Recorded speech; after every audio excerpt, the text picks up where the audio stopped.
ఉదయకాల సమయంలో ప్రభు మహాకృపను బట్టి దేవుడు కరుణించి ఆయన దయచూపున మరి ఒక దినాన్ని ఉదయకాల సమయంలో చూడటానికి సజీవంగా లేపడానికి ప్రభు సహాయం చేశారు. అందుకే ప్రభు కొందనస్తులమైండు. ఈ ఉదయకాల సమయంలో మరి మార్నింగ్ కాన్ఫరెన్స్ కార్యక్రమానికి నడిపించే అవకాశం దేవుడు మరొకసారి అధ్యక్షులు వచ్చే వరకు నాకు దేవుడు ఇచ్చారు.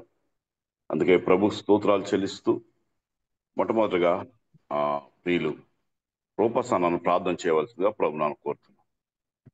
అలాగే ఓకే. ప్రేమగల పరిశుద్ధుడైన తండ్రి, నమ్మకమైన దేవ, నేను గతించిన రాత్రంతయు మమ్మల్ని కాపాడి భద్రపరిచి ఆయన మమ్మల్ని ఇంకా సజీవుల లెక్కల గురించి ఈ యొక్క ప్రాతకాల సమయంలోనే ప్రభా మీ యొక్క పరిశుద్ధమైనటువంటి పాద సన్నిధిలో ప్రభా మేమందరము నాయన తండ్రి ఈ యొక్క మార్నింగ్ కాన్ఫరెన్స్ ప్లాట్ఫామ్ లో కలుసుకోవటానికి మీరు ఇచ్చినటువంటి ధన్యతను బట్టి మీకు వందనాలు స్తోత్రాలు చెల్లిస్తున్నాం ప్రభా. నిన్నటి దినం మా ప్రభు దినంలో మా స్థానిక సంఘాల్లో మిమ్మల్ని చక్కగా ఆరాధించడానికి అయినా తండ్రి ప్రభా మీ యొక్క వాక్కులు వినడానికి మీరు చూపినటువంటి కృపను బట్టి అయినా ప్రభా మీకు వందనాలు చెల్లిస్తున్నాం ప్రభా. ఉదయకాల సమయంలో ప్రభా తండ్రి యొక్క మార్నింగ్ కాన్ఫరెన్స్ నడిపిస్తున్నటువంటి రెడ్డి కొరకై మీ బ్రదర్ కొరకై ప్రార్థిస్తున్నాం ప్రభా. ప్రేమగల తండ్రి నడిపించుట్లో మీ సహాయం అనుగ్రహించండి. అదేవిధంగా ప్రభా తండ్రి పాటలు పాడే బిడ్డలను ప్రభా మీ యొక్క చక్కటి స్వరంతో మీరు నింపినైనా మీరు మహిమ పొందమని ప్రార్థిస్తున్నాను ప్రభా. ప్రేమగల తండ్రి ఈ దినమున వాక్యం అందించేటువంటి మీ దాసులు ప్రభా తండ్రి చిరంజీవి గారిని బట్టి మీకు వందనాలు చెల్లిస్తున్నాం. నేను మీ యొక్క ఆత్మ నడిపింపులో అపోస్తలుల కార్యాల నుంచి శ్రేష్టమైనటువంటి సంగతులు మీరు మాకు బోధిస్తున్నందుకు మీకు వందనాలు చెల్లిస్తున్నాం ప్రభా. ఈ కూడికి అంతట్లో మీరు మాకు తోడుగా ఉండండి. ప్రేమగల తండ్రి చేరి వచ్చిన ప్రతి బిడ్డను మీరు దీవించండి. ఇంకా ప్రభా చేరునైనటువంటి వారిని ప్రభా నాయన తండ్రి త్వరలో చేరటానికి వారికి నాయన తండ్రి సకలమైనటువంటి అనుకూలతలు మీరు దయచేయమని ప్రార్థిస్తున్నాం ప్రభా.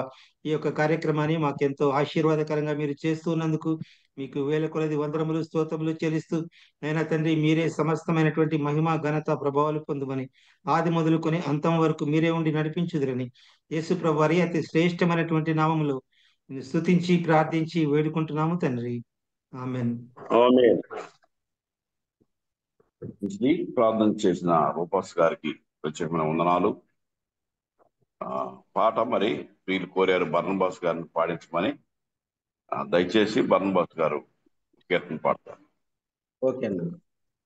మన పాట పుస్తకం నుంచి 366వ పాట. శాశ్వతమైనది నీ ప్రేమయేసయ్యా, జీవితాంతము నీ ప్రేమను స్మరింతుము ప్రియుడా. శాశ్వతమైనది నా మీద ప్రేమను ధ్వజముగా నెత్తితివి, నా మీద ప్రేమను ధ్వజముగా నెత్తితివి, ప్రేమాతిశయముతో ప్రేమాతిశయముతో పరవశించుచుంటిని. శాశ్వతమైనది నీ ప్రేమయేసయ్యా, జీవితాంతము నీ ప్రేమను స్మరింతుము ప్రియుడా. శాశ్వతమైనది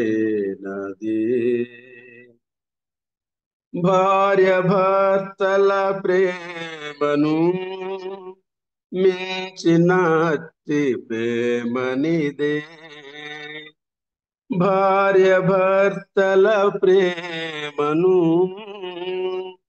మించినట్టి ప్రేమనిదే, నాథుడానే పాడేదా, నాథుడానే పాడేదా, నీ ప్రేమను పొగడేదా. శాశ్వతమైనది నీ ప్రేమయేసయ్యా, జీవితాంతము నీ ప్రేమను స్మరింతుము ప్రియుడా శాశ్వతమైనది. వందనాలన్నా. మంచిదన్న వందనాలు. ఆల్రెడీ ఈ పాట నేను విన్నాను, ఏది బర్నబాస్ గారు పాడుతూ ఉంటుండగానే. చక్కని భావంతో కూడిన పాట వీళ్ళు పాడి వినిపించారు. అందుకే ప్రభు ప్రత్యేకమైన వందనాలు తెలియజేసుకుంటూ ఆ కార్యక్రమంలో మరి వాక్య పరిచర్యకు వెళ్లే ముందు పెద్దలు మన ప్రియులు పాల్ గారు ప్రార్థన చేసి వాక్యానికి అప్పగిస్తవలసిందిగా కోరుతున్నాం. వందనాలు, అందరికీ వందనాలు. వందనాలు. ప్రార్థన చేయండి. 4515 రోజులు అనుదిన ఉదయకాలపు వాక్యం కొరకు వేచి ఉన్న వచ్చే స్తోత్రాలు. ప్రార్థించిన రూపస్ గారికి, పాట పాడిన బర్నబాస్ గారికి, నడిపిస్తున్న రెడ్డెమ్మన గారికి యేసుక్రీస్తునామమున వందనాలు తెలుసు. ప్రార్థనలో ప్రేంగలైన జీవంగల మా తండ్రి, మీ పాదాలకు స్తుతులు స్తోత్రాలు చెల్లిస్తున్నాం. గత దినాలన్నీ కాపాడి రాత్రి మంచి నిద్ర ఇచ్చి ఉదయకాలము సజీవులుగా లేపి లోకములోకి వెళ్ళకుండా మేము ప్రదర్శన చేసుకొని మీ పాద సన్నిధిలో నాయన గడుపుటకు, మీ దయగల మాటలేటుకు మరొక తరుణం ఇచ్చినారు. స్తోత్రాలు చెల్లిస్తున్నాం. ఈ రోజు కూడా ప్రభు 2 జిల్లాల్లో సత్యసాయి అనంతపూర్లో నాయన సేవకులు సదస్సు ఉండగా ప్రభు 10 నుంచి నాయన ఉండగా ప్రభు తండ్రి దాసులు అనేక మంది వచ్చి ప్రభు వారి సాక్ష్యము సేవల గురించి మాట్లాడుతుండగా నాయన మీరే కృప చూపండి, మీ పక్షంగా నిలబడి మీ దాసులను బలపరచండి. ఈ దినమంతట్లో మీ కాపుదల భద్రత అనుగ్రహించండి. మీ దాసుని బలపరిచి నాయన మీ వాక్యం అందించుండగా నాయన శ్రద్ధతో విని వాక్యానుసారంగా జీవించేది మాకు నేర్పించండి. అన్నిటి ద్వారా మీరే మహిమ పొందమని మా రక్షకుడు, మా విమోచకుడు, సజీవుడైన యేసయ్య అతి శ్రేష్టమైన నామమున ప్రార్థించి వేడుకుంటున్నాం తండ్రి. ఆమేన్. వందనాలు బ్రదర్. వందనాలు అన్న. రైట్, మంచి, థ్యాంక్ యూ. వాక్యాన్ని సహకారంగా చక్కని ప్రార్థన సహాయం చేసిన ప్రియులు పెద్దలు మన ప్రియులు పాల్ గారికి ప్రత్యేకమైన వందనాలు. అన్న చిరంజీవి అన్న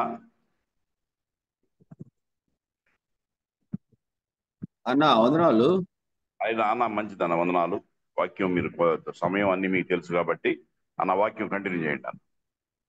థ్యాంక్ యూ. ప్రభువును రక్షకుడైన యేసుక్రీస్తు నామములో చేరువచ్చిన దేవుని పిల్లలందరికీ ప్రేమ వందనాలు తెలియజేస్తున్నాను.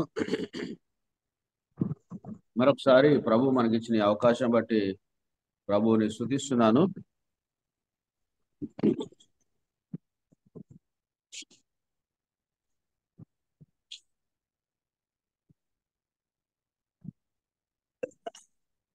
దేవుని కృప మన మీద విస్తరింపచేసి ఇలాంటి అవకాశాలు ప్రభు మనకు అనుగ్రహిస్తున్నాడు. దానికై ఆయనకి వేలాది వందనాలు తెలియజేస్తున్నాను. నాకు 2 days బట్టి కొంత ఫీవర్ ఉన్నది. ఆ కారణం బట్టి రొంప కూడా ఉన్న కారణం బట్టి గొంతు కొంత ఇబ్బందికరంగా ఉంది. అయినా ప్రభు సహాయాన్ని మనం కోరదాం. దేవుని లేఖనాలు మనం ధ్యానం చేద్దాం. అపోస్తల కార్యాల గ్రంథాన్ని మనము కొన్ని ముఖ్యమైన ఘట్టాలు ధ్యానం చేస్తున్నాం.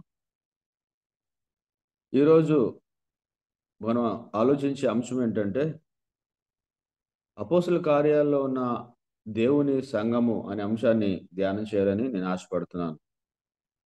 పోయిన వారం మనం ధ్యానం చేసిన అంశము స్వార్థకు సిద్ధపాటు అనే అంశాన్ని అపోస్తల కార్యాల ద్వారా మనం ధ్యానం చేశాం. ఈరోజు సంఘము, అపోస్తల కార్యాల్లో నిర్మించబడిన దేవుని సంఘము గురించి, దాని యొక్క లక్షణాల గురించి మనము ధ్యానం చేయబోతున్నాం. మరొక విధంగా చెప్పాలంటే ఆదిమ సంఘము అని కూడా దానికి పేరు. ఆరంభ సంఘము, ఆదిమ సంఘము, అపోస్తుల కాలము నాటి సంఘము, లేకపోతే ప్రభువైన యేసుక్రీస్తు వారు వాగ్దానం చేసి ప్రవచనాత్మకంగా ప్రవచించిన ఆ సంఘం యొక్క ఏర్పాటు మనము గమనిస్తున్నాం. 4-5 అంశాలు దీంట్లో మనం ఈరోజు ధ్యానం చేయబోతున్నాం. సంఘము, దాని యొక్క పునాది. 2, సంఘము, దాని యొక్క నిర్మాణం. 3, సంఘము, దాని యొక్క ఫండమెంటల్స్, దాని యొక్క ఫండమెంటల్స్ మనం ధ్యానం చేయాలి. 4వది సంఘము, దానికి ఎదురైన సమస్యలు. చివరిది స్థానిక సంఘం, అపోస్తుల కార్యాల్లో ఉన్న స్థానిక సంఘం. ఈ 5 అంశాలు మనం ఆలోచించబోతున్నాం. కాబట్టి మరొకసారి నేను వివరిస్తున్నాను. సంఘము దాని యొక్క పునాది, సంఘము దాని యొక్క నిర్మాణము, సంఘము దాని యొక్క నియమములు లేదంటే ఫండమెంటల్స్,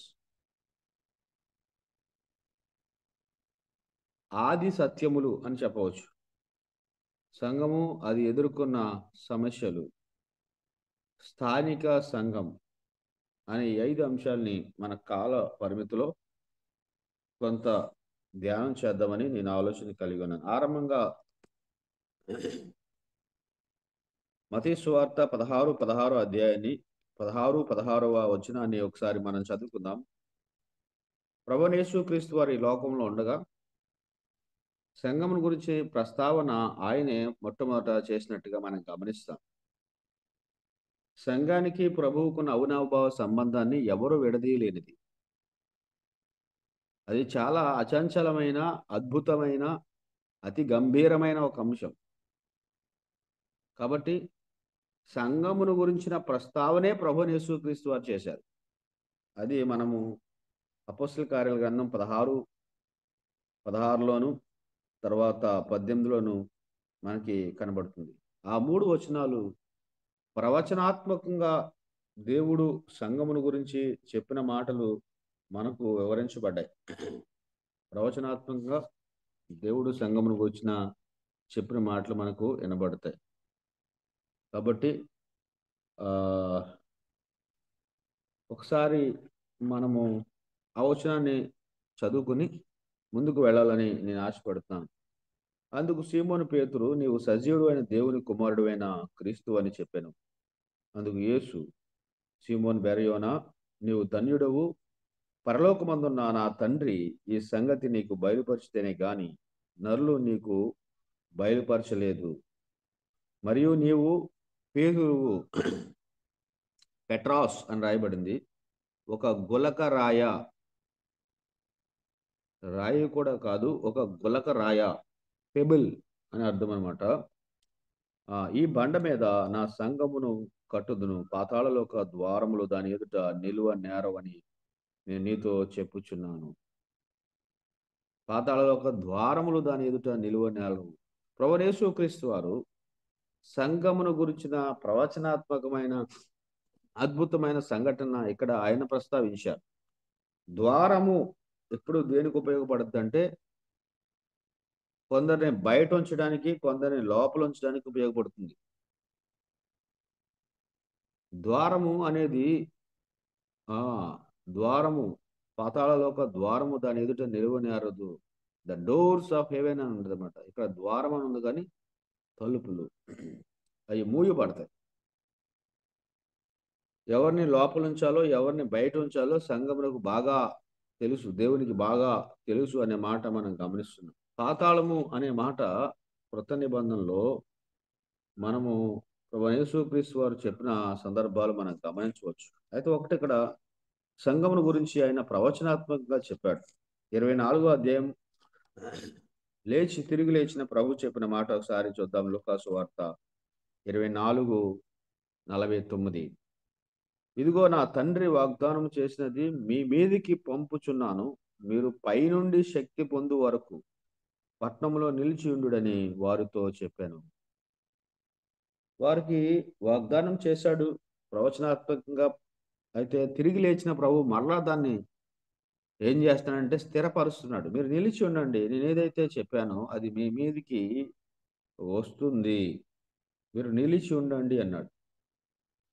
అపోస్తల కార్యాల గ్రంథంలో మరలా ఇదే అంశాన్ని 1వ అధ్యాయము 8వ వచనంలో స్థిరీకరించినట్టుగా మనం గమనిస్తున్నాం. మత్తయి అధ్యాయము 8వ వచనము, ఆయనను పరిశుద్ధాత్మ మీ మీదికి వచ్చినప్పుడు మీరు శక్తి నొందిదురు కనుక మీరు యెరూషలేములోను యోదయ సమరయ దేశములందంతటను బూదిగంతముల వరకు నాకు సాక్షులైందురని వారితో చెప్పాను. మీరు యెరూషలేములో నిలిచి ఉండండి.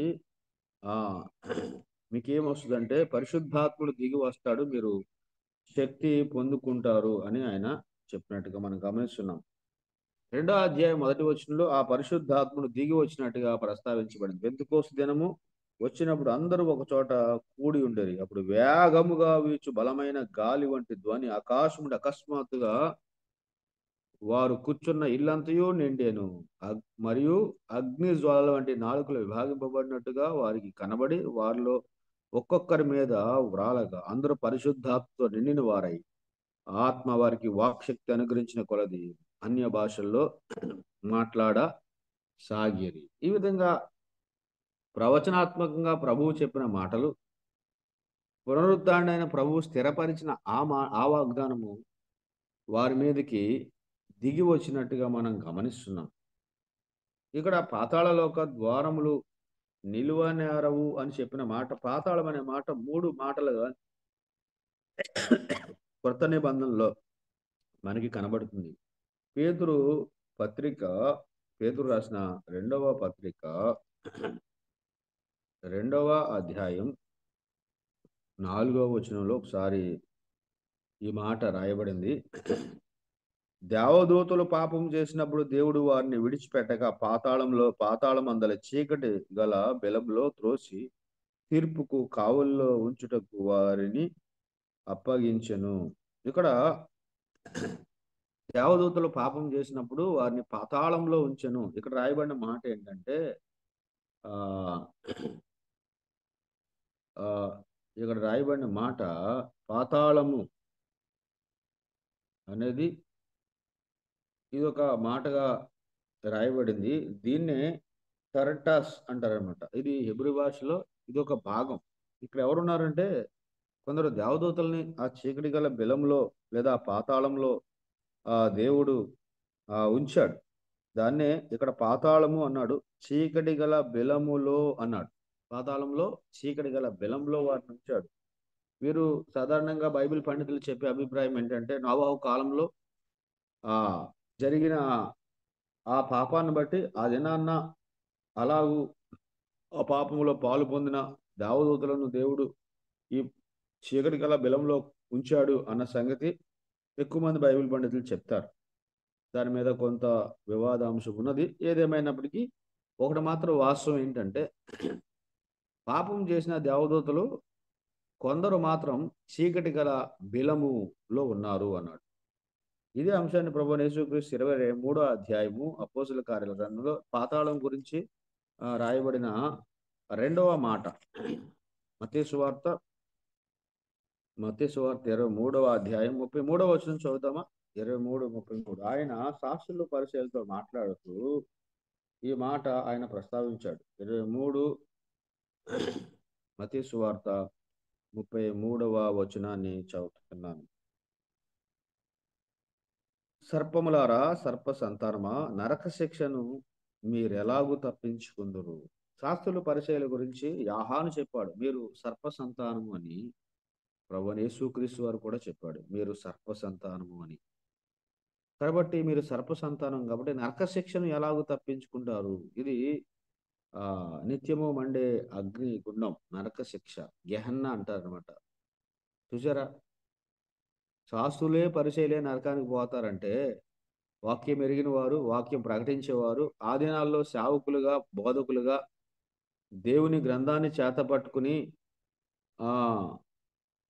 ప్రజల మన్ననలు పొందుతూ అందరి చేత రబ్బీలు అని పిలువబడుతూ సమాజ మందిరాల్లో, వీధి మూలలో వారు వందనాలు కోరుతూ అగ్రపీఠాల మీద కూర్చుంటూ మీరు నరక శిక్షకు వెళ్ళిపోతున్నారని ప్రభువు చెప్పిన మాట గమనించారా?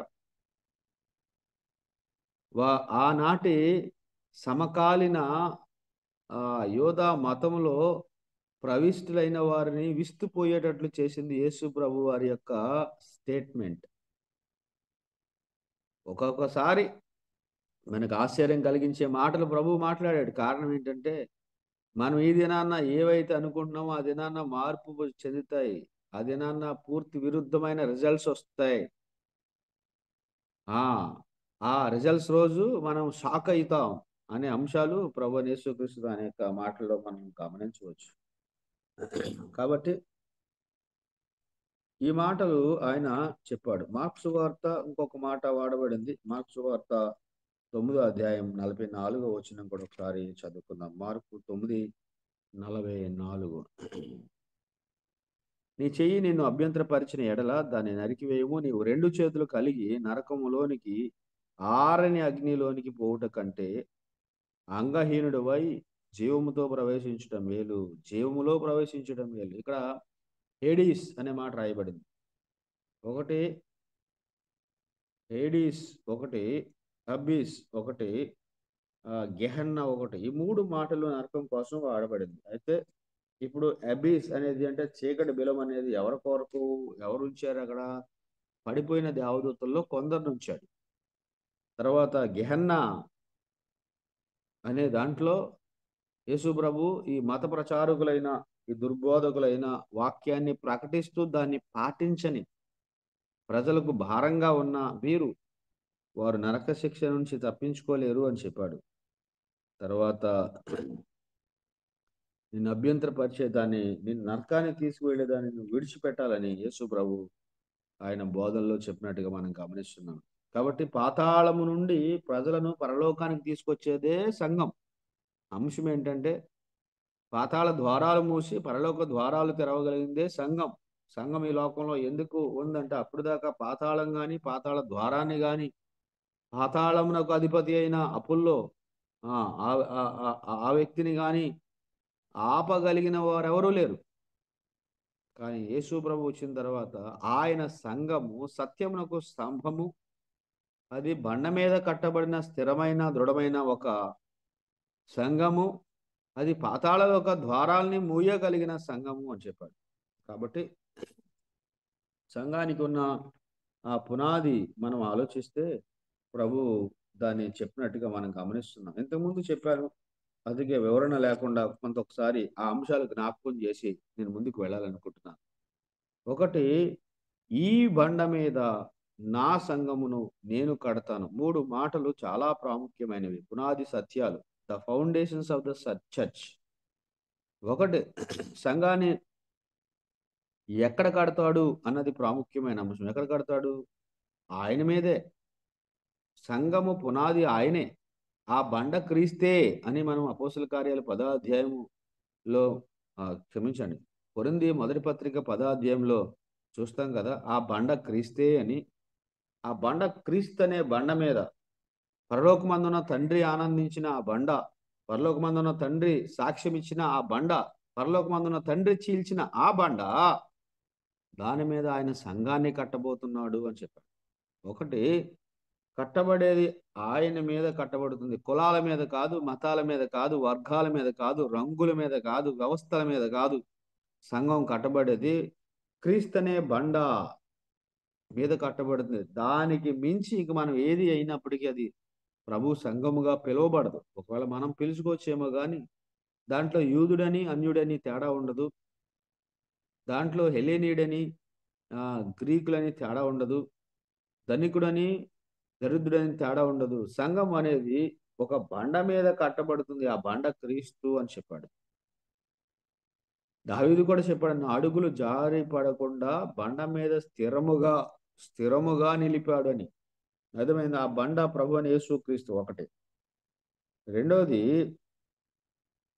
నేను కడతాను అని చెప్పాడు. సంఘమును కట్టేది ఎవరు? ప్రభువే. ఆత్మలు రక్షించేది ఎవరు? ప్రభువే.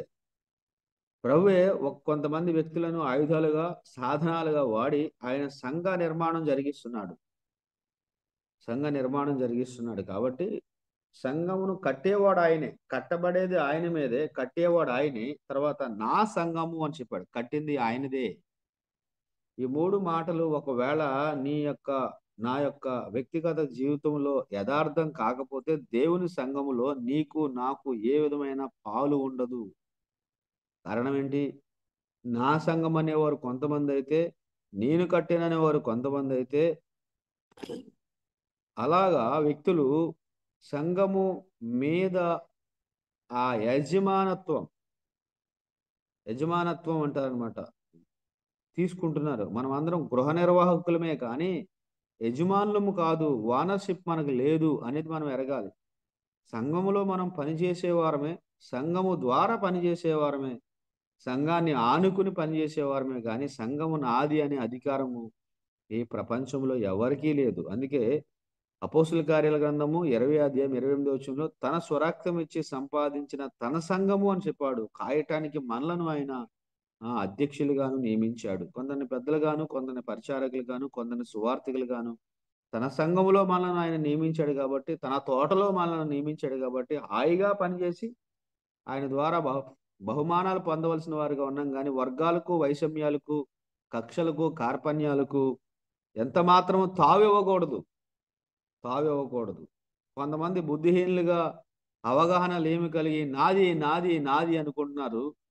వారు పొందే మరి నష్టం అంతా ఇంత కాదు. కాబట్టి మన హృదయాల్లో, మన మనసుల్లో, ఈవెన్ మన ఆలోచనలో సైతం ఎప్పటికీ సంఘము నాది కాదు, సంఘము దేవునిది అనే గురి లేకపోతే మనం చేసే పని సమస్తము స్వార్థంతో ఆరంభం అవుతుంది, స్వార్థంతో ముగిసిపోతుంది. కాబట్టి స్వార్థానికి పరాకాష్ఠగా ఉండకుండా స్వార్థానికి సమాప్తిగా నీవు నేను ఉండాలంటే ఇది నాది కాదు ప్రభువుది, లెక్క చెప్పాలి అనే భయము మనం కలిగి ఉండాలి. సంఘాన్ని నిర్మించింది ఆయనే, పాతాళ లోక ద్వారములు దాని ఎదుట నిలువ నేరవు అని చెప్పాడు. సంఘము నిర్మించబడినప్పుడు ఫార్మేషన్, సంఘము నేను నిర్మిస్తాను అని చెప్పాడు. ఒకటి ఫండమెంటల్ ఫౌండేషన్ మనం ఇప్పటివరకు ధ్యానం చేశాం. మనం అపోస్తుల కార్యాలు అదే ఒక వర్తమానంగా మనం ధ్యానం చేయొచ్చు, కానీ నేను త్వరగా వెళ్ళాలనే ఉద్దేశంతో ముందుకు వెళ్ళిపోతున్నాను. అపోస్తలుడైన పౌలు ఎఫెసీయులకు రాస్తూ చెప్పిన మాట మనం చూసాం కదా, అపోస్తులు ప్రవక్తలు వేసిన పునాది మీద అనే మాట మనం చూస్తాం. పునాది అపోస్తులు ప్రవక్తలు వేశారు, ఇప్పుడు సంఘము కట్టబడుతుంది. నేను చెప్పే ఈ మాటలు సార్వత్రిక సంఘం గురించి నేను ఈ మాటలు తెలియజేస్తున్నాను. తర్వాత స్థానిక సంఘం గురించి కూడా తర్వాత ఆలోచించబోతున్నాం. రెండవది, ఒకటి సంఘం యొక్క ఫౌండేషన్. ఇప్పుడు వరకు మనం చూసాం సంఘం యొక్క పునాది ఎవరు? ప్రభువే. సంఘ నిర్మాణకుడు ప్రభువే. సంఘం ఆయన మీదే నిర్మించబడుతుంది, సంఘం ఆయనదే. ఈ యొక్క పునాది సత్యాలు, ఈ 3 సత్యాలని మనం ఎన్నడూ విస్మరించకూడదు. దాని మీద మనం చాలా విషయాలు ధ్యానించవచ్చు. అయితే మనం ముందుకు వెళ్తున్నాం. రెండవది, సంఘ నిర్మాణము లేదా సంఘ నిర్మాణము, సంఘ పునాది మనం చూసాం, సంఘ నిర్మాణం ఇప్పుడు మనం చూడబోతున్నాం. ఎక్కడ జరిగింది? అపోస్తుల కార్యాల గ్రంథము 2వ అధ్యాయంలో జరిగినట్టుగా మనం గమనిస్తున్నాం. ఇది సంఘ నిర్మాణంలో జరిగిన ఇంచుమించుగా ఈ 3 సత్యాలు చాలా ఉన్నాయి. దాంట్లో ప్రాముఖ్యమైన 3 సత్యాలు మీ దృష్టికి నేను తీసుకొస్తాను. ఆ తర్వాత మనం ముందుకు వెళ్దాం. అపోస్తుల కార్యాలు 2వ అధ్యాయం 4వ వచనం వరకు 3 సత్యాలు మనం తీయవచ్చు. చాలా సత్యాలు ఉన్నాయి, కానీ 3 ప్రాముఖ్యమైనవి మనం తీయవచ్చు. ఒకటి, వారందరూ పరిశుద్ధాత్మ చేత బాప్తిస్మం పొందారు. మరేం పొందారండి? పరిశుద్ధాత్మ చేత బాప్తిస్మం పొందినట్టుగా మనం చూస్తున్నాం. రెండవది, పరిశుద్ధాత్మ చేత వారు నింపబడ్డారు. పరిశుద్ధాత్మ చేత వారు నింపబడ్డారు. మూడవది,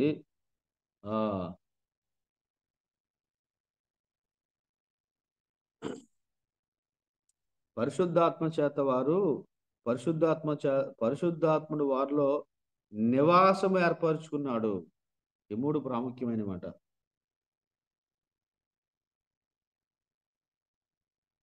పరిశుద్ధాత్మ చేత పరిశుద్ధాత్మ నివాసము ఏర్పరచుకున్నాడు సంఘంలో. ఇది చాలా ప్రాముఖ్యమైనది. మరోసారి చెప్తున్నాను. ఒకటి, వారు పరిశుద్ధాత్మ చేత బాప్తిస్మం పొందిరి. అకస్మాత్తుగా ఒక వేగముగా గాలి, ఒక ధ్వని వంటిది వచ్చింది. వారు కూర్చున్న ఇల్లంతా నిండేను అన్న మాట రాయబడింది. అక్కడ నిండేను అనే మాట బాప్తిస్మమునకు సాదృశ్యము. అంటే మనం ఎప్పుడైతే నీటిలో మునిగిపోతామో, నీరు మన పైన కూడా నిండితో మనం కనపడకుండా మనము నీటి బాప్తిస్మం పొందుతాం. అలాగే పరిశుద్ధాత్మ ఆ ఇల్లంతా నిండిపోయింది అనమాట. పరిశుద్ధాత్మ ఆ ఇల్లంతా నిండిపోతే ఆ ఇంటిలో ఆ పరిశుద్ధాత్మ వాళ్ళందరూ మునిగిపోయారు. అది పరిశుద్ధాత్మ బాప్తిస్మము. సంఘం ఏర్పాటులో జరిగిన అది మొదటి సూచన. రెండోది, వారు పరిశుద్ధాత్మ చేత నింపబడ్డారు అన్న మాట మనకు రాయబడింది. పరిశుద్ధాత్మ చేత వారు ఒక్కొక్కని మీద రాలగా అని ఇండివిజువల్గా, ఒకటి అందరి మీద పరిశుద్ధాత్ముడు నింపాడు కాకుండా వ్యక్తిగతంగా ప్రతి వ్యక్తిని ఆయన నింపినట్టుగా మనం గమనిస్తున్నాం. అది రెండవది. మూడోది, పరిశుద్ధాత్ముడు దిగివచ్చి ఇంకా శాశ్వత కాలం వారిలో నివాసం ఏర్పరచుకున్నాడు. ఇది చాలా ప్రాముఖ్యమైన అంశం. ఒక కొత్త యుగము ఆరంభం అవుతుందండి. ఇప్పుడు దాకా ధర్మశాస్త్ర యుగము ముగిసిపోయి పరిశుద్ధాత్మ కాలము, సంఘ కాలము ఆరంభం అవుతుందన్నమాట. లేవీకాండంలో ఈ విషయాలు రాయబడ్డాయి. వారు అల్లాడించవలసిన పని తీసుకుని వచ్చి వారు 40వ దినమున వారు ఈ విధంగా చాలా అంశాలు అక్కడ రాయబడ్డాయి. నేను అక్కడికి వెళ్ళట్లేదు, ప్రవచనాత్మకంగా రాయబడ్డాయి. అది క్రొత్త నిబంధనలో ఇక్కడ ఫుల్ఫిల్ అయ్యాయి. సంఘములో వారు అద్భుతంగా పరిశుద్ధాత్మ చేత నింపబడిన వారుగా మనం గమనిస్తున్నాం. అపోస్తలుడైన పౌలు రాసిన కొరింథీ పత్రిక 12వ అధ్యాయంలో ఈ అంశాన్ని ఆయన చెప్పాడు. 12వ అధ్యాయం 13వ వచనం చూడండి. అపోస్తలుల కార్యాల గ్రంథం, అపోస్తలుడైన పౌలు రాసిన కొరింథీ మొదటి పత్రిక 12వ అధ్యాయం 13వ వచనం చూడండి.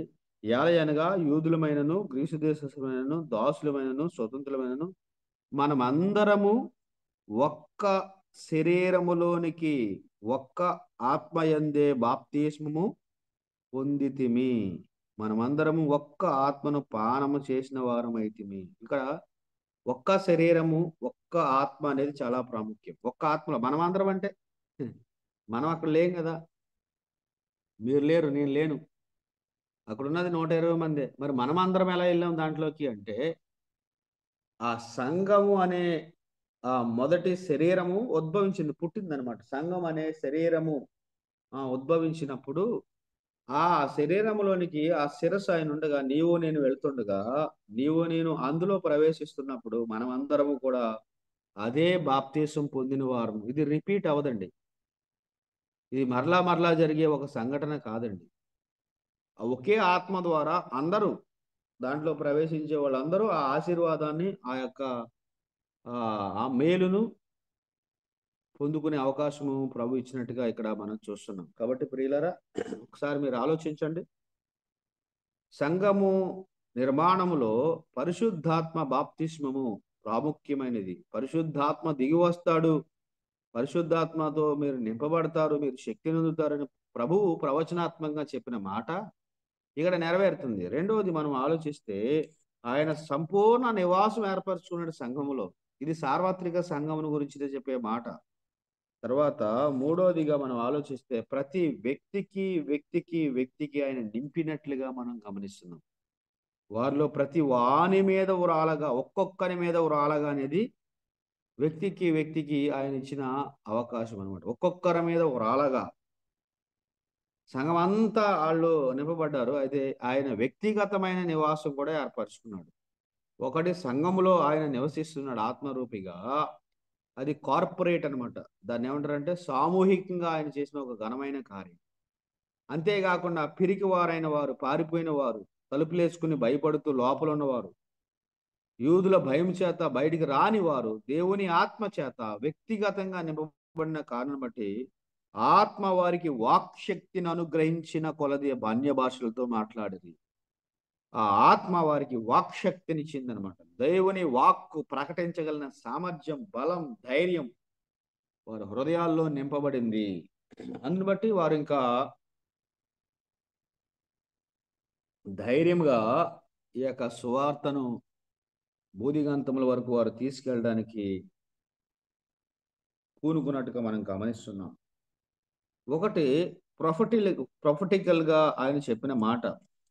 మత్తయి సువార్త 3వ అధ్యాయము 11వ వచనం ఒకసారి మనం చూద్దాం. మత్తయి సువార్త 3వ అధ్యాయము 11వ వచనంలో,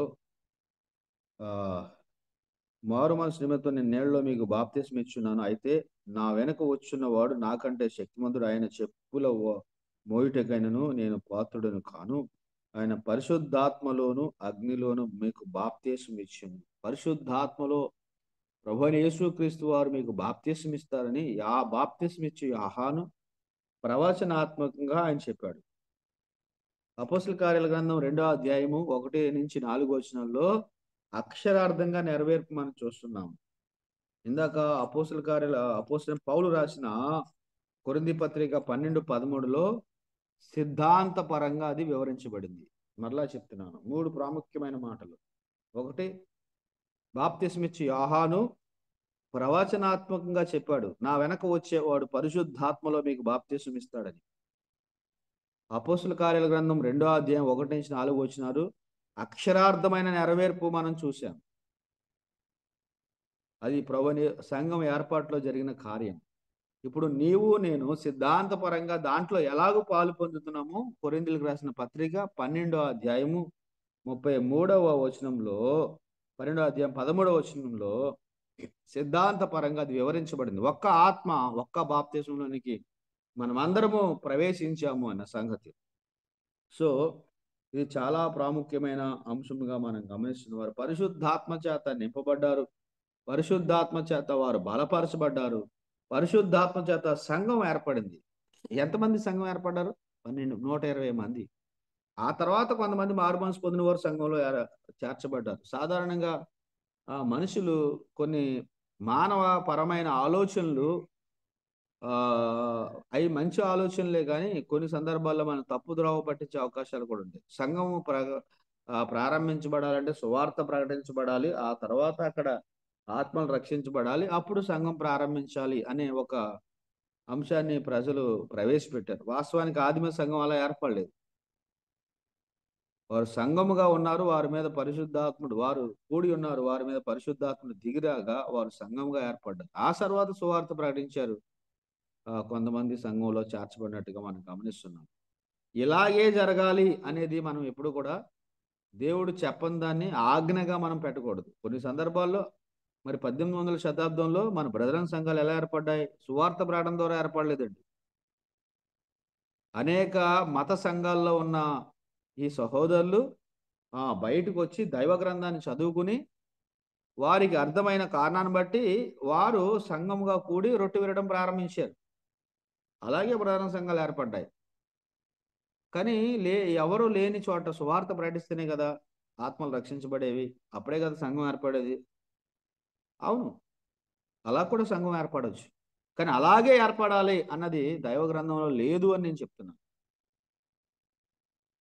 కాబట్టి ఈ విషయాలు మనం ఆలోచించాలి. మానవ ఆలోచనలు మనం చొప్పించకూడదు. ఆదిమ సంఘంలో 120 మంది వారు అప్పటికే విశ్వాసులు, ప్రభువైన యేసుక్రీస్తు నందు విశ్వాసం ఉంచిన వారు, వారి మీద పరిశుద్ధాత్మను దిగిరాగా వారు సంఘముగా ఏర్పడిన తర్వాత సువార్త ప్రకటన ఆరంభమైంది అనేది మనం గమనిస్తున్నాం. వారు ప్రభువుని అంగీకరించారు, తర్వాత సువార్త ప్రకటన ఆరంభమైంది. ఫిలిప్పీ పత్రిక మనం చూస్తే 16వ అధ్యాయంలో ఎంత సింపుల్గా సంఘం ఏర్పడింది. ఫిలిప్పీ పత్రిక ఒకసారి మనం చూస్తే 16వ అధ్యాయంలో ఎంత సులభంగా సంఘం ఏర్పడింది. పౌలు అక్కడ ప్రకటించాడు, జైలు అధికారి ప్రభువుని నమ్ముకున్నాడు, తర్వాత లూదియా ప్రభువుని నమ్ముకుంది. అపోస్తల కార్యాల గ్రంథం 16వ అధ్యాయంలో రాయబడింది, జైలు నుంచి బయటకు వచ్చే సమయానికే లూదియా ఇంటికాడ వారు సంఘంగా కూడుకుంటున్నారు.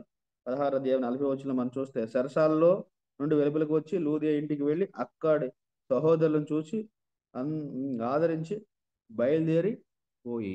చూసారా, చాలా సింపుల్గా సంఘం ఏర్పడుతుంది. సంఘం అనేది ఆయన నిర్ణయం, ఆయన సర్వాధికారం, ఆయన ఎలా నడిపిస్తున్నాడో ఆ విధంగా మనం ముందుకు వెళ్ళాలి. కొన్ని సందర్భాల్లో కొన్ని పట్టణాల్లో అప్పటికీ అక్కడ ఎవరో లేకపోతే కొంతమంది సహోదరులు నమ్ముకున్న వాళ్ళు అక్కడికి వెళ్తారు, వారు సంఘంగా కూడి రొట్టె వేర్చడం ప్రారంభిస్తారు. ఆ తర్వాత ఆత్మలో చేరే అవకాశం కూడా ఉన్నాయి. అలాగా సంఘాలు ఏర్పడినవి ఎన్నో ఉన్నాయి. కాబట్టి ఇలాగే ఏర్పడాలి, ఇలాగ ఏర్పడకపోతే అది సంఘం కాదు అని బైబిల్లో లేని దాన్ని చొప్పించడానికి మనం ప్రయత్నం చేయకూడదు అనేది నా అంశం. నేను ఎవరిని విమర్శించట్లేదు, ఎవరిని అవమానపరచాలని నేను చెప్పట్లేదు. లేఖనాలు ఉన్నవి నేను మీకు తెలియచేస్తున్నాను. కాబట్టి ఆలోచించండి. చాలా సంఘాలు అక్కడ సువార్త ముందు వెళ్ళి కొంతమంది ప్రకటించి అక్కడ ఎవరో రక్షించబడనప్పటికీ కొంతమంది కుటుంబస్తులు ఆల్రెడీ మారు మనసు పొందిన వారు, ప్రభువుని అంగీకరించిన వారు, ఆరాధన స్థలంలోనికి ఎక్కడికి వెళ్ళాలో తెలియక వారే సంఘంగా కూడుకుని ప్రారంభించి ఆ తర్వాత కొన్ని ఆత్మలు చేర్చబడ్డాయి. కొన్ని ఆత్మలు చేర్చబడేదాకా మనం కూడా రొట్టె విరగకూడదు, మనం కూడా అక్కడ ఆరాధన చేయకూడదు, ఒక ఆత్మ రక్షించబడితేనే కానీ అక్కడ మనం సంఘం ఏర్పాటు చేయకూడదు అని ఒక రూలు కొంతమంది ఫాలో అవుతున్నారు. అది మనుషుల ద్వారా వచ్చిన ఒక మంచి ఆలోచనే కానీ దైవ ఆలోచన అయితే కాదని నాకు అర్థమైంది. కాబట్టి దీంట్లో మీరు మీ అభిప్రాయాలు మీరు కలిగి ఉండవచ్చు. నాకు అర్థమైన సంగతిని మీకు తెలియజేస్తున్నాను. కాబట్టి వారు పరిశుద్ధాత్మ చేత నింపబడ్డారు. పరిశుద్ధాత్మ చేత వారు పరిశుద్ధాత్మ వారిలో నివాసం ఏర్పరుచుకున్నాడు. పరిశుద్ధాత్మ దిగి వచ్చినట్టుగా మనం గమనిస్తున్నాం. సంఘము యొక్క ఏర్పాటు జరిగింది. సంఘం యొక్క ఏర్పాటులో సంఘము ఆయన శరీరము. సంఘము ఆయన శరీరం. సార్వత్రిక సంఘానికి స్థానిక సంఘానికి ఉన్న కొన్ని వ్యత్యాసాలు నేను తెలియజేస్తాను. ఈరోజు చాలా ఎక్కువ ఇన్ఫర్మేషన్ మనకి అందాలనే ఉద్దేశంతో నేను ఎక్కువ వివరణ లేకుండా వెళ్ళిపోతున్నాను. సార్వత్రిక సంఘము కనిపించేది కాదు. సార్వత్రిక సంఘము కనిపించేది కాదు. ఎవరికి తెలుసు? యేసుక్రీస్తుకు మాత్రమే తెలుసు సార్వత్రిక సంఘములో ఉన్న వ్యక్తులందరూ. కానీ స్థానిక సంఘము కనిపించేది. సార్వత్రిక సంఘం ఆయన శరీరము అని పేరు. స్థానిక సంఘానికి సార్వత్రిక సంఘము church which is his body. సార్వత్రిక సంఘం ఆయన శరీరము, అది కనిపించేది కాదు. సార్వత్రిక సంఘం ఒక చోట కూడుకోరు. ప్రపంచంలో ఆయా ప్రాంతాల్లో కూడుకుంటారు. కానీ స్థానిక సంఘం ఒక చోట కూడుకుంటారు.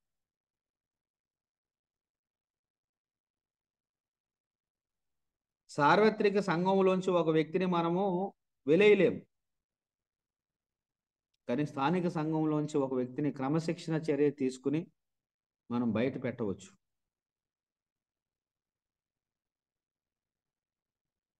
నాలుగవది, సార్వత్రిక సంఘంలో సభ్యత్వం ఇచ్చేది నేరుగా పరిశుద్ధాత్ముడు. స్థానిక సంఘంలో సభ్యులుగా అనుమతించేది పెద్దలు. పరిశుద్ధాత్ముడే, ప్రభువే సార్వత్రిక సంఘంలో వ్యక్తుల్ని చేర్చుకుంటాడు. అందుకే సార్వత్రిక సంఘంలో అవిశ్వాసులు ఉండే అవకాశం లేదు.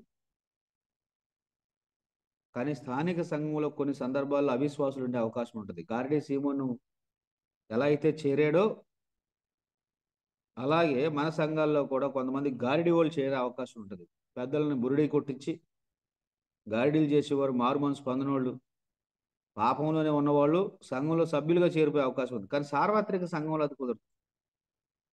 సార్వత్రిక సంఘంలో సభ్యత్వం ఇచ్చేది ప్రభువైన యేసుక్రీస్తు పరిశుద్ధాత్ముడు. వారు అజమాయిషిలోనే వారు సంఘంలో చేర్చబడతారు. కానీ స్థానిక సంఘంలో పెద్దల ద్వారా రక్షించబడిన వారు సంఘంలోనికి బాప్తిస్మం ఇవ్వడం ద్వారా చేర్చబడతారు. మనం మానవులం కాబట్టి, మనకి కొన్ని పరిమితులు కలిగిన వారం కాబట్టి, అందరి హృదయాలు ఎరగని వారం కాబట్టి కొన్ని సందర్భాల్లో కొంతమంది అవిశ్వాసులు చేరే అవకాశం ఉన్నది. కానీ మనము ప్రయత్నం చేయాలి, ప్రభు మీద ఆధారపడాలి. ప్రభువే దాన్ని తప్పించేవాడుగా ఉంటాడు. సార్వత్రిక సంఘంలో విభజనలు ఉండవండి, విడిపోతాలు అలాంటివి ఉండవు. కానీ స్థానిక సంఘాలు విడిపోయే అవకాశాలు ఉన్నాయి. చాలా విభేదాలు కలిగే అవకాశాలు స్థానిక సంఘంలో ఉన్నవి. విడిపోవాలని నేను చెప్పట్లేదు, దయచేసి నన్ను అలా అర్థం చేసుకోవద్దు. కానీ అవకాశం ఉన్నది అని చెప్తున్నాను. సార్వత్రిక సంఘం విడిపోయే అవకాశమే లేదు.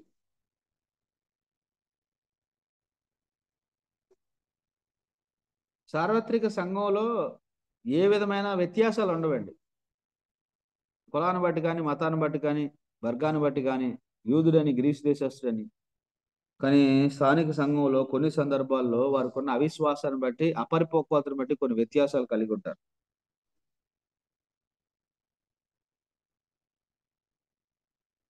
సార్వత్రిక సంఘంలో జెండర్ వ్యత్యాసం ఉండదండి. అంటే లింగపరమైన వ్యత్యాసం సార్వత్రిక సంఘంలో ఉండదు. ఇది చాలా ఇంపార్టెంట్ పాయింట్. స్థానిక సంఘంలో ఉంటుంది. పురుషులకు ఇవ్వబడిన బాధ్యతలు వేరు, స్త్రీలకు ఇవ్వబడిన బాధ్యతలు వేరు. సార్వత్రిక సంఘంలో పురుషుడని స్త్రీ అని భేదం లేదు. కానీ స్థానిక సంఘంలో పురుషుని యొక్క బాధ్యతలు, సంఘంలో స్త్రీ యొక్క బాధ్యతలు వేరువేరుగా ఉంటాయి.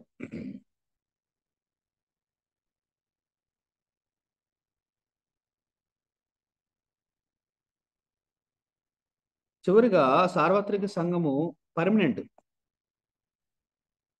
ఇంకా అది పోయేదిగా ఉండదు.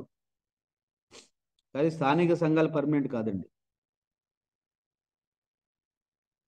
కొన్ని స్థానిక సంఘాలు కొంతకాలం నడిచిన తర్వాత ఆగిపోయే అవకాశాలు ఉన్నాయి. భక్తులైన వారు, పరిశుద్ధులైన వారు, నీతిమంతులైన వారు అందరూ వెళ్ళిపోతే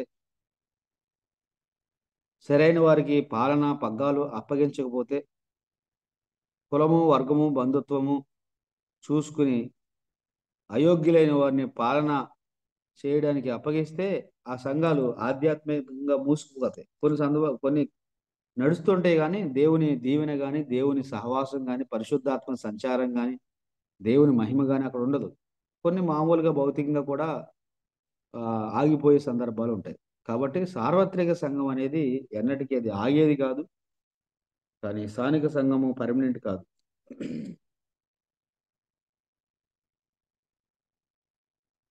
స్థానిక సంఘం యొక్క నిర్మాణము దేవుని నిర్ణయమే. స్థానిక సంఘం యొక్క స్థలము కూడా దేవుని నిర్ణయమే. అవి మనము ఆలోచించాలి అని ప్రభు పేరట మీకు మనం చేస్తున్నాను.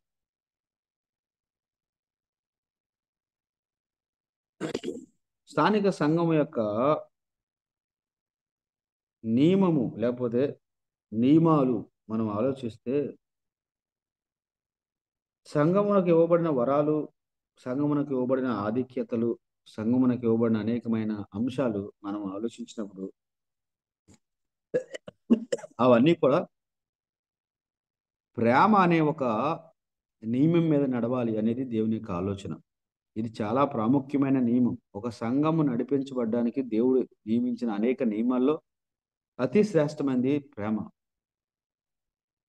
ప్రేమ కలవారుగా ప్రవచించాలి, ప్రేమ కలవారుగా వాక్యం ప్రకటించాలి, ప్రేమ కలవారుగా సంఘాన్ని నడిపించాలి. ఒకవేళ ప్రేమ లేకపోతే నీవు మ్రోగడి గంటవే, గనగనలాడు కంచువే కానీ ప్రయోజనం లేదు. ప్రభు ప్రేమ నింపబడిన వ్యక్తిగా స్థానిక సంఘములో బాధ్యత కలిగిన వ్యక్తులుగా మనం కొనసాగాలి. ప్రేమ లేకపోతే, ప్రేమను మనము పంచి ఇవ్వలేకపోతే గనక దేవుని సంఘాన్ని మనం నడిపించలేం, దేవుని సంఘానికి మనము ముందుకి తీసుకువెళ్ళలేం. అపోస్తల కార్యాల గ్రంథం 2వ అధ్యాయంలో మనం ఎక్కడ ఆగిపోతామంటే 42వ వచనంలోనే ఆగిపోతాం. కానీ ఆ కింద ఆ సిద్ధాంతపరంగా జరిగిన ఆ గొప్ప పెనుమార్పులో వారు ప్రాక్టికల్గా అనుభవించిన కొన్ని సంగతులు కూడా మనం చూస్తాం. మనం ఎక్కడ ఆగిపోతాం? కాబట్టి అతని వాక్యం అంగీకరించిన వారు బాప్తిసం పొందారు. ఆ దినమందు 3,000 మంది చేర్చబడ్డారు. వారు అపోస్తల బోధ, సహవాసము, రొట్టె విరుచుట, ప్రార్థన చేయడం ఎడతెక్కున్నారు. అక్కడ ఆగిపోతాం. అది వారు సిద్ధాంతపరంగా వారు చేసే ఒక ఘనమైన కార్యం. అక్కడ ఆగకూడదండి, కిందకి కూడా మనం రావాలి. వారు చూసారా 44 వచనం, విశ్వసించిన వారు అందరూ ఏకముగా కూడి తమకు కలిగినది సమిష్టిగా ఉంచుకున్నారు. వాళ్ళంతా సమిష్టిగా ఉన్నారండి, సమిష్టిగా ఉన్నారు. 1 అక్కర కొలది పంచిపెట్టేరి. చూసారా ప్రేమ కనబడుతుంది. 2, 3 ఇంటింట మనం 4వది అక్కర కొలది పంచిపెట్టారు. 4వది వారు తప్పగా ఇంటింట రొట్టె విరిచేవారు. తప్పగా ఇంటింట రొట్టె విరిచేవారు. 6వది ఆహారము పుచ్చుకునేవారు. ఆహారము హృదయం ఆనందంతోనూ ఇసుకటమైన హృదయంతోనూ ఆహారము పుచ్చుకునేవారు. చూసారు, ఇవన్నీ కూడా వారి సహవాసానికి, వారి ప్రేమకు తర్కాణంగా ఉన్నాయి. పైన సిద్ధాంతపరంగా చెప్పబడింది, అక్కర కొలిగిన వారు ఎవరైనా ఉంటే ఆస్తి పరులు వారిని ఆదుకునేవారు, వారు సమిష్టిగా ఉండేవారు, ఆనందంతో కలిసి ఆహారం తినేవారు. కాబట్టి సంఘము నడిపించబడి, అందుకే అక్కడున్న వారందరికీ ఎక్కువ భయం కలిగినట్టుగా మనం గమనిస్తున్నాం. చాలామంది అనుదినము వారితో ప్రభువు రక్షణ పొందుతున్న వారిని అనుదినం వారితో చేర్చుచుండెను అన్న మాట మనం గమనిస్తున్నాం. స్థానిక సంఘములో ఈ ప్రేమ సూత్రాలు లేకపోతే ఎవరైనా అవసరతలో ఉన్నవారు, అక్కర్లో ఉన్నవారు, అవసరతకు మించి కలిగిన వారు వారికి సహాయం చేయకుండా, వారి అక్కర చూడకుండా, వారిని ఏమాత్రం కూడా ప్రేమించకుండా, చలి కాసుకొనుము, శ్రద్ధ జాగ్రత్తగా ఉండు అని మాటలతో చెప్పి పంపించడం అనేది ఎంత వరకు న్యాయం ఒకసారి ఆలోచించండి. ఆనాడు అనుదినము మార్పులు జరగడానికి, దినదినము సంఘంలో చేర్చబడడం గల కారణం ఏంటంటే, వారు ఏదైతే వారు అంగీకరించారో దాన్ని వారు అనుసరించడానికి ప్రయత్నం చేశారు. వారు చిరాస్తులు కూడా అమ్మేశారంట. అంత ఎక్కువగా ప్రభు యందు వారు నమ్మిక కలిగి ఉన్నారు. ఇక్కడ అంశం ఏంటంటే, అలాగ మనం చేయమని ఆదేశించబడలేదు, కానీ ఆ ప్రేమ మనం కలిగి ఉండాలని ఆదేశించబడ్డాం. ఆ ప్రేమ మనం కలిగి ఉండాలి. కాబట్టి సంఘము నడిపించబడే ఒక అంశం ఏంటంటే, ఫండమెంటల్స్ మనం ఆలోచిస్తే ప్రేమ కలిగి ఉండాలి. 20వ అధ్యాయం 7వ వచనం ఏం రాయబడింది? ఆదివారమున వారు కూడి వచ్చారు అన్నమాట మనం గమనిస్తున్నాం. అదొక ఫండమెంటల్. మనం దాని విషయంలో వారు ఆదివారం వారు కూడి వచ్చారు అని మనం గమనించాం. కాబట్టి మనం కూడా అదే ఆదివారాన్ని కూడి రావడానికి ప్రయత్నం చేస్తున్నాం. 14వ అధ్యాయం ప్రకారము 23, 14, 23లో ఏం చెప్పాడు ప్రభు?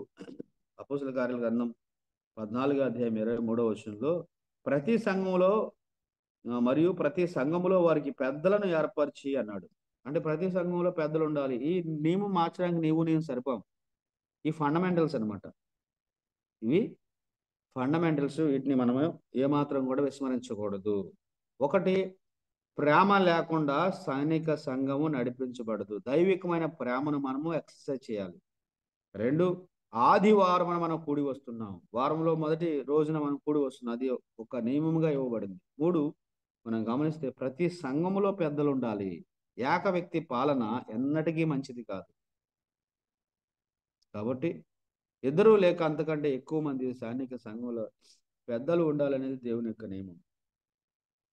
తర్వాత సార్వత్రిక సంఘము యొక్క మనం చూసాం కదా, సంఘము యొక్క సమస్యలు 5వ అధ్యాయంలో ఆరంభమయ్యాయి. 5వ అధ్యాయం వరకు సమస్యలే లేవు. 5వ అధ్యాయంలో ఆరంభమైంది. సమస్య ఏంటంటే డబ్బు. నేను పెద్దగా వివరించిన సమయం అయిపోయింది కాబట్టి ముందుకు వెళ్ళిపోతున్నాను. 5వ అధ్యాయంలో సమస్య ఏంటి? అననీయ సప్ఫీరా డబ్బు దగ్గర సమస్య. సంఘానికి ఎక్కడ వస్తుంది సమస్య? డబ్బు దగ్గరే వస్తుంది. గమనించండి. యోధాలు ఉంటారు, అననీయులు ఉంటారు, ఆకాన్లు ఉంటారు, సంచి చుట్టూ తిరుగుతుంటారు. ఒకవేళ అలాంటి క్యారెక్టర్ మనదే ఒకసారి ఆలోచించాలి. మనకుంటది. సంచి చుట్టూ తిరగాలి, సంచి మీద అజమాయిషీ చేయాలి. అది చాలా ప్రమాదం, చాలా ప్రమాదం. ఆకాను కానీ, యోధా కానీ, అననీయ కానీ వారి గురించి రాయబడిన మాటలు విచారకరం. మన గురించి మన కుటుంబం గురించి అలా ఉండకూడదని ఆలోచించాలి. 5వ అధ్యాయంలో స్థానిక సంఘానికి వచ్చిన సమస్య ఏమిటంటే సొమ్ము. 6వ అధ్యాయంలో స్థానిక సంఘానికి వచ్చిన సమస్య ఏంటంటే జాతి. 8వ అధ్యాయంలో స్థానిక సంఘానికి వచ్చిన సమస్య ఏంటంటే హింస. నేను ముగిస్తున్నాను. స్థానిక సంఘము, దాని యొక్క సమస్యలు, ఈ మూడాటిలో మిగతావన్నీ వచ్చేస్తాయి అన్నమాట. 1, 5వ అధ్యాయంలో స్థానిక సంఘానికి వచ్చిన సమస్య డబ్బు. 6వ అధ్యాయంలో స్థానిక సంఘానికి వచ్చిన సమస్య జాతి. గ్రీసు దేశస్తులు, యూదులు,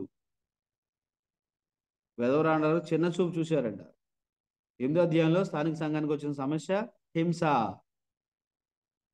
కాబట్టి స్థానిక సంఘానికి ఇలాంటి సమస్యలు వచ్చే అవకాశాలు ఉంటాయి. వాటన్నిటిని మనం ఆత్మ ద్వారా, దేవుని శక్తి ద్వారా మనం జయించవలసిన వారుగా ఉన్నాం. కొంత వేగంగా వెళ్ళడం జరిగింది. అయితే ఇవి మరలా మనం ధ్యానం చేస్తే మేలు కలుగుతుంది. దేవుడు ఈ మాటలు మన కొరకు దీవించును గాక. Wow to brother Reddamma. అన్న థ్యాంక్ యూ నా వందనాలు. వందనాలన్న. మంచిది. మరి చక్కని శ్రేష్టమైన సంగతులు ఉదయకాల సమయంలో వినటానికి దేవుడు సహాయం చేశారు. అన్న వచ్చారా ముగింపు దేశంలో వారు? మీరే చేయండి. ఓకే, రైట్ మంచిది. అన్న అది నాన్న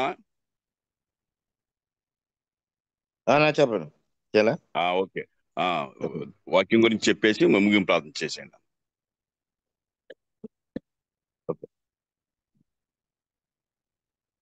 మరి ప్రియులారా, ఇప్పుడే వాక్యం విన్నాం. ముఖ్యంగా సంఘం ఏర్పాటు, స్థానిక సంఘం, సార్వత్రిక సంఘం ఎవరెవరు ఉంటారు, ఎలా ఏర్పడుతుంది, అదేవిధంగా సంఘాల్లో ఉన్న సమస్యలు దేని ద్వారా వస్తాయి, ఇవన్నీ చక్కగా ఎన్నో లోతైన సత్యాలు మనకు బయలుపరిచారు సహోదరులు. మరి దాని గురించి మనం ప్రార్థన చేసుకుందాం. దయగల తండ్రి, కృపగల మా ప్రభువా, పరిశుద్ధుడా, మీ స్తోత్రాలు స్వామి, వందనాలు చెల్లిస్తున్నాం. ఆశ్చర్యకరుడా, ఆలోచనకర్త, బలవంతుడా, నిత్యుడగు తండ్రి, మీకు వందనాలు. ఈ యొక్క నూతన దినాన్ని మాకు అనుగ్రహించి ఉదయకాల వేళ సమయంలో మీ పాదాల చెంతకొచ్చి మీ ఘనమైన నామాన్ని పూజించుకున్న గొప్ప ధన్యతను మాకు ఇచ్చిన వందనాలు. మీ మాటలు వినగలిగే గొప్ప ధన్యతను మాకు ఇచ్చిన వందనాలు. అవును తండ్రి, ప్రవచన వాక్యం చదువువారును వినువారును గైకొని వారును ధన్యులు ఉన్నారు.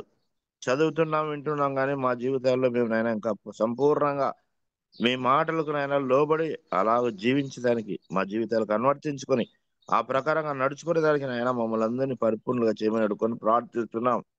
నాయన మరి తండ్రి, వాక్యం అందించిన మీ దాసుని ఇంకా బలపరచండి, స్థిరపరచి భద్రపరచుకుంటూ అపస్తుల కార్యంలో ఉన్నటి ముఖ్య ఘట్టాలు, ముఖ్యమైన సన్నివేశాలు ఎన్నో వివరిస్తుండగా అయా గత వారం సువార్త గురించి నాయన మరి తండ్రి చక్కగా వివరించారు. ఈ వారం నాయన సంఘం గురించి నాయన వీరు చక్కగా వివరించారు. కాబట్టి సార్వత్రిక సంఘం అయితేనే మేమున్న స్థానిక సంఘాల్లో మేము అలా మెలగాలో, ఎలాగ నడుచుకోవాలో మీ దాసు ద్వారా మీరు మాకు హెచ్చరించిన విధానం కొరకై మీకు స్తోత్రాలు స్వామి, వందనాలు చెల్లిస్తున్నాం. మీ దాసుని ఇంకా బలమైన పనిముట్టుగా వాడుకోండి. ఇప్పుడు వచ్చిన ప్రియులందరినీ బట్టి వందనాలు. నడిపిస్తున్న భారం వహిస్తున్న మీ దాసుల్ని, నడిపిస్తున్న మీ దాసుల్ని, చేరి వచ్చిన ప్రియులందరినీ బట్టి నీకు వందనాలు స్తోత్రాలు చెల్లిస్తున్నాం స్వామి. ఒక్కొక్కరిని మీ సేవలో బలమైన పనిముట్టుగా ఇంకా వాడుకోండి. ఎత్తుబడిన వాక్యం మరి తండ్రి ప్రభా భద్రపరుచుకున్నట్లు, మా హృదయాల్లో భద్రపరుచుకున్నట్లు సహాయం చేసేస్తారన్న మీకు వందనాలు తెలుసు. ఏదైనా కార్యక్రమం అంతట్లో మాతో ఉండి మమ్మల్ని నడిపించమని. ఇది నాయన మరి తండ్రి, అనంతపురంలో కూడా ఉభయ జిల్లాల సేవకుల సదస్సు దినం జరుగుతుండగా అందులో కూడా మీరు ఉండండి. మీ దాచిన చిన్నగంజా నుంచి సమయాలను మీరు చక్కగా వాడుకుంటారని నమ్మి నీకు వందనాలు చెల్లిస్తూ, రావాల్సిన బిడ్డలందరూ సేవకులందరూ కూడా మార్గ మధ్యంలో ప్రయాణమై వస్తూ ఉంటారు, మార్గ మధ్యంలో ఉంటారు, వాళ్ళందరినీ క్షేమంగా నడిపించి నాయన మరి తండ్రి మేమందరూ మీ సహవాసంలో పాల్పొందే భాగ్యం మాకు అనుగ్రహిస్తారని నమ్మి నీకు వందనాలు చెల్లిస్తూ, మా ప్రభు అయిన క్రీస్తు యేసు వారి పరిశుద్ధమైన నామాన్ని బట్టి స్తుతించి ప్రార్థించి దీన మనస్సు అడిగి వేడుకుంటున్నాం తండ్రి. ఆమేన్. ఆమేన్. ఆమేన్. వందనాలు. ఆమేన్ అన్న. థ్యాంక్ యూ అన్న, థ్యాంక్ యూ. అందరికీ వందనాలు. చక్కని మరి ప్రారంభ ప్రార్థన చేసిన రూపస్ గారికి, అలాగే పాట పాడిన బర్నబాస్ గారికి, తిరిగి ఆ వాక్యం కోసమే ప్రార్థన చేసిన పాల్ గారికి, ముఖ్యంగా చక్కని శ్రేష్టమైన సంగతులు ఆ వాక్యంలో నుంచి ఉన్నట్టుగా కొంచెం ఖండితంగా, కఠినంగా కూడా చెప్పడానికి సిద్ధపడి పరిశుధాత్మ దేవుడు మాట్లాడించుకున్నారు. అందుని బట్టి ప్రభు వందనాలు చెల్లిస్తూ ముగింపు ప్రార్థన చేసిన ఆదినాలను కూడా ప్రేమ వందనాలు తెలియజేసుకుంటాం. ఈ అవకాశం నాకు అనుకోకుండా మరి ప్రభు నాకు ఇచ్చారు. అందుకే ప్రభు స్తోత్రాలు చెల్లిస్తూ మిగిలిన సమయాన్ని మన కార్యక్రమ నిర్వాహకులు బర్నబాస్ గారికి అప్పగిస్తుంటుండగా ఏమైనా ప్రకటన ఉంటే వారు చేసి ఈ కార్యక్రమం నడిపిస్తారు.